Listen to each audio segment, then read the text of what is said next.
I'm Hartwig Fischer, Director of the British Museum, and I'm delighted to welcome you to tonight's Era of Reclamation talk. I invited Bonnie Greer to curate a project, and together we identify reclamation as a prevalent theme of our era.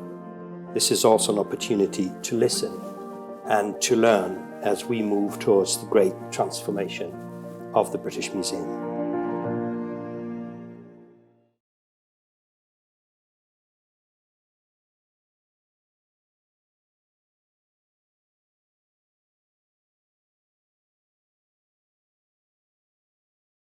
The thing about Bridgerton that's so spectacular and so wonderful is that it's given so many people something. And tonight what we want to explore is what that something may be, and if we can expand it and make it deeper. So I'm going to go to Steve first, because Steve, brother, you said something to me once that I thought that was very interesting. You said that Bridgerton was a third rail.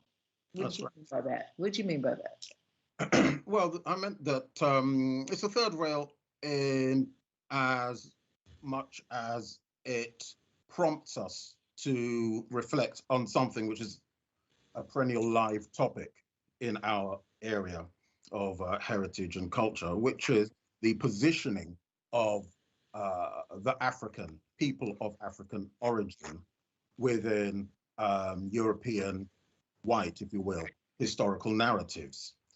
And it's very interesting when you try to address this, because whilst on one hand there are enormous welcoming comfort zones, very familiar images and stereotypes of the grateful Negro, the uprising Negro, the rebellious Negro.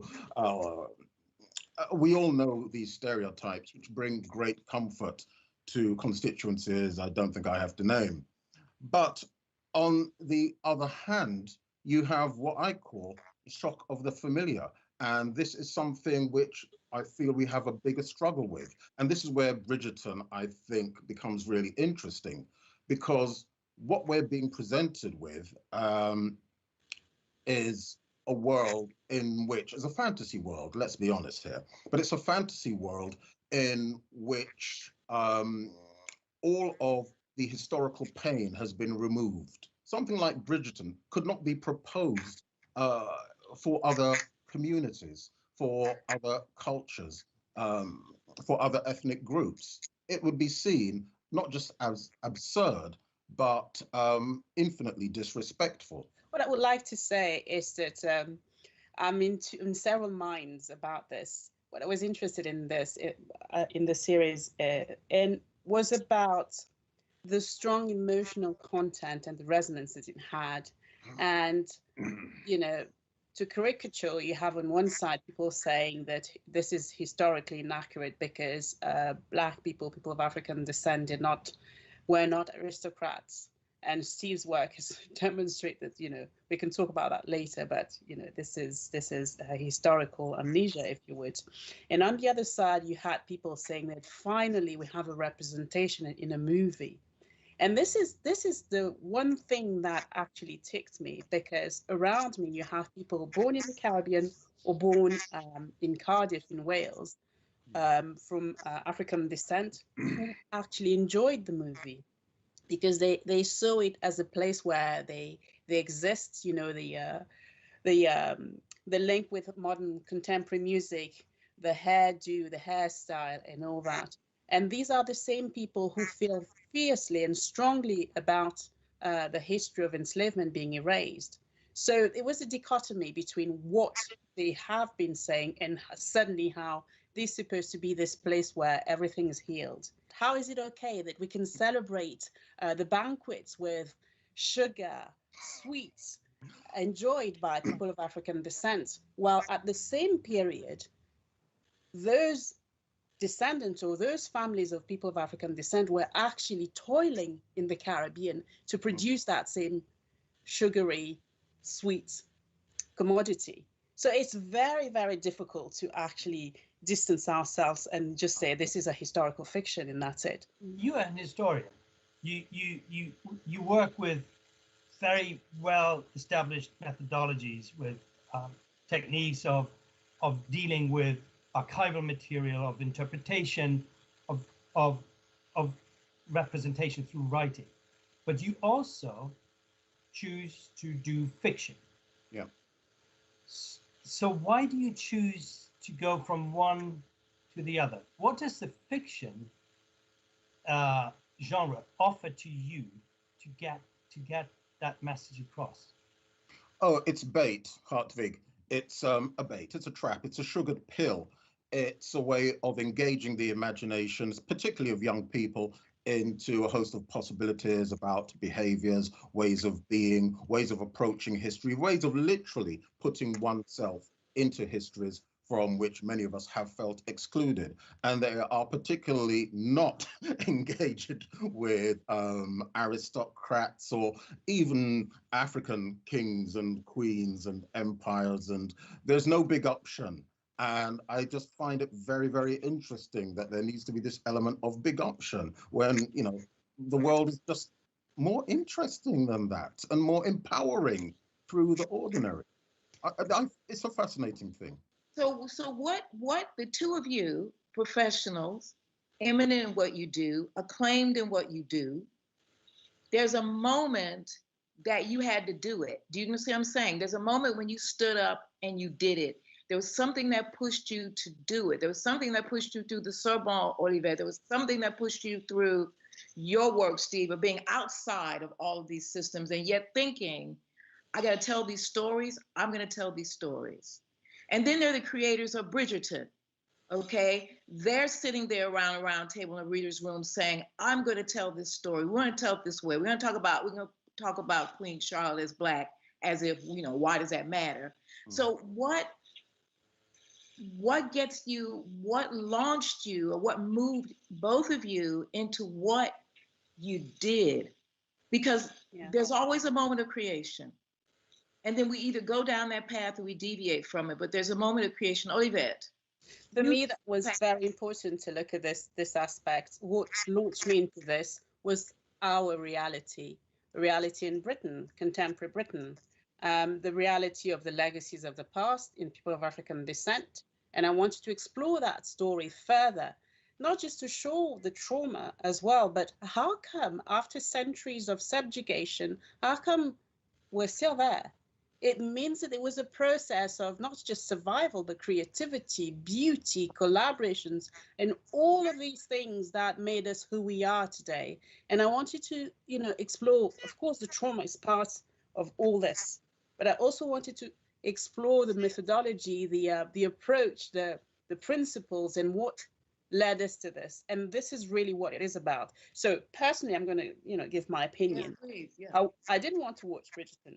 The whole of my family actually watched it. I didn't want to because I just thought, oh, another period drama where, you know, we're supposed to be amongst the elite and all that, you know.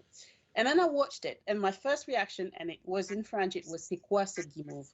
In other words, what this sugary thing, that massive sugary thing that is so sweet that it actually hurts your teeth and it hurts your brain because, and again, it was as a historian, you know, having gone through for 20 years, having gone through archival material where you see pain, where you described pain, I had a very hard time, you know, enjoying it.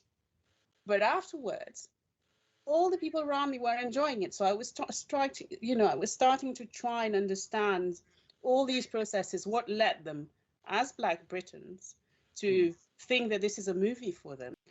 I want to talk about imperial nostalgia reinvented in Bridgerton.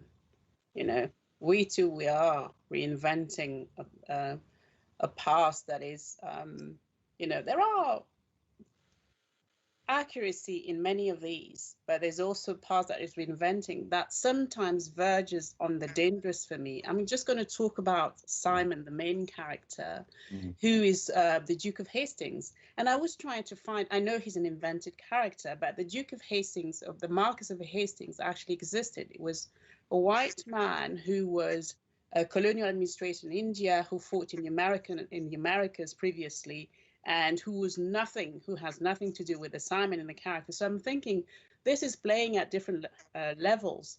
Why did they have to call him Hastings? But then this is the creative process and all that. So there was always the constant reminder that this is a reinvention of a nostalgia of a past that existed partly or didn't exist in other parts. So it speaks to now, but it also allows us to have this conversation here. You talk about the era of reclamation. It means that we can absolutely move beyond Bridgerton.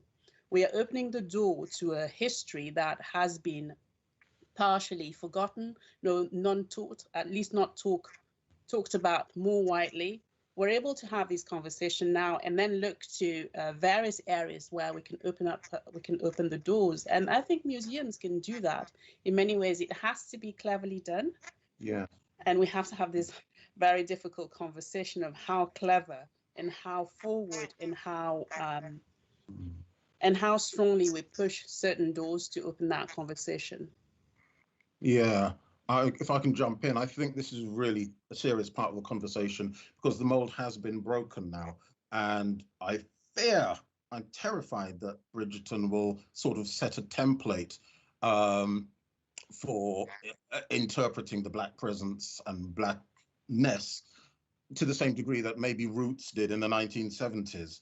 And when it comes to the heritage sector, as Olivette said, we have to be extremely careful because you've got large numbers of people whose minds have already been preconditioned through Bridgerton and the upcoming series too, to expect Black people in the aristocracy, to expect a certain depiction of Black people in this period, which isn't to say that there weren't very wealthy, many dozens of extraordinarily wealthy Black people living in these islands during 1813, the time of Bridgerton, but that's not what it's addressing. I think the heritage sector is going to have to handle this really, really carefully. I always measure these things by my dad, who didn't have very much of an education in any kind of way. And he found his way into the British Museum, and he would have found his way to the two of you, Steve, and to you, Olivette. And you know what?